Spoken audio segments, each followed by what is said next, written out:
तुम्हाला माहीत आहे का, तुम्ही स्वतःशी कसे बोलता? अगदी तुमच्या सर्वात मोठ्या शत्रूसारखेच. जेव्हा कधी चूक होते, तेव्हा असं वाटतं, की मी किती युजलेस आहे किंवा माझ्या हातून काहीच धड होत नाही.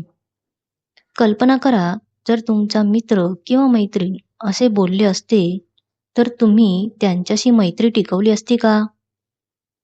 फोकस ऑन व्हॉट मॅटर्स मध्ये म्हटले आहे, की स्वतःला शिक्षा न करता स्वतःवर हसायला शिका. स्वतःचे शत्रू बनता स्वतःचेच विदूषक बना.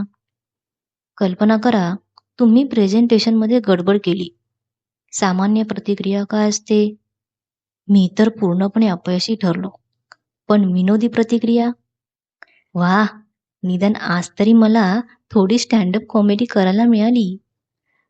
जेव्हा तुम्ही स्वतःवर हसता, तेव्हा तणाव नाहीसा होतो आणि एकदा का तुमचे मन शांत झाले, की तुमची कामगिरी खूपच उंचावते.